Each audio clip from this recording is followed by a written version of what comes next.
SBI life இன்சூரன்ஸில் மாதம் 17,500 ரூபாய் சம்பளத்தில் வேலை வாங்கி தருவதாக 100க்கும் மேற்பட்ட நபரிடமிருந்து கோடிக்கணக்கான ரூபாய் மோசடி செய்த பெண்ணிடம் இருந்து பணத்தை மீட்டுத் தர வேண்டும் என பாதிக்கப்பட்ட 20க்கும் மேற்பட்டோர் ஆட்சியரிடம் மனு.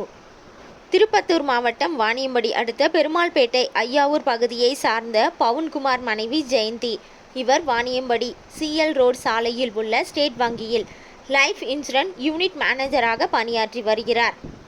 இந்நிலையில் இவர் ஸ்டேட் வங்கியில் லைஃப் இன்சூரன்ஸ் பிரிவில் மாதம் 17,500 ரூபாய் சம்பளத்தில் வேலை வாங்கி தருவதாக கூறி குடியாத்தம் கல்லூர் பகுதியை சார்ந்த கண்ணன் மனைவி கோமலா என்பவரின் துணையுடன் மதுரை, ஆம்பூர், வாணியம்படி, குடியாத்தம் உள்ளிட்ட பல்வேறு பகுதிகளில் வசிக்கும் நூற்றுக்கணக்கான நபர்களிடம் இருந்து 3,13,500 ரூபாயை முன்பணமாக பெற்றுக்கொண்டு அந்த பணத்தை பாலிசியாக போட்டு தருவதாக கூறி கோடிக்கணக்கான ரூபாயை மோசடி செய்துள்ளார் என்று குற்றச்சாட்டை முன்வைத்து திருப்பத்தூர் மாவட்ட ஆட்சியர் அலுவலகத்தில் நடைபெற்ற மக்கள் குறைதீர் நாள் கூட்டத்தில் 20க்கும் மேற்பட்டோர் மாவட்ட ஆட்சியரிடம் மனு அளித்தனர். இது குறித்து பாதிக்கப்பட்ட நபர்கள் கூறுகையில், எங்களை போன்று நடுத்தர மற்றும் ஏழை மக்களை குறிவைத்து ஜெயந்தி என்பவர் வேலை வாங்கி தருவதாக கூறி மூளை செலவை செய்து பணத்தை வாங்கி மோசடி செய்கிறார். ஏழ்மை நிலையில் இருக்கும் நாங்கள் மாதம் 17,500 ரூபாய் சம்பளம் கிடைக்கிறது என்பதற்காக நகைகளை, வீட்டு பத்திரங்களையும் அடமானம் வைத்து வட்டிக்கு காசு வாங்கி ஜெயந்தியை நம்பி பணம் கட்டினோம்.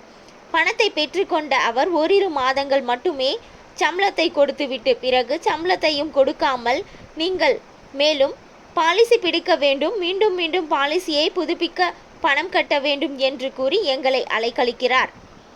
முன்பணமாக பெற்ற 3,13,500 ரூபாயை ஒரு வருடத்தில் திரும்ப பெற்றுக்கொள்ளலாம் என்று தான் முதலில் கூறினார். ஆனால் தற்பொழுது அந்த பணத்தையும் கொடுக்கவில்லை, சம்பளமும் கொடுக்கவில்லை. கொடுத்த பணத்தை பாலிசி போட்டுவிட்டு அதை புதுப்பிக்க சொல்கிறார். எங்களால் பாலிசியை புதுப்பிக்க முடியவில்லை. எனவே எங்களுடைய பாலிசியை ரத்து செய்துவிட்டு எங்களுடைய பணத்தை மீட்டு கொடுக்க வேண்டும். அது மட்டுமின்றி எங்களை போன்றவர்களை ஏமாற்றும் நபர்கள் மீது காவல்துறை, மாவட்ட நிர்வாகம் தகுந்த நடவடிக்கை எடுத்து அவர்களை தண்டிக்க வேண்டும் என்ற குற்றச்சாட்டுகளையும் 20க்கும் மேற்பட்ட பாதிக்கப்பட்ட நபர்கள் தங்களுடைய ஆதங்கங்களையும் வேதனையும் வெளிப்படுத்தியுள்ளனர்.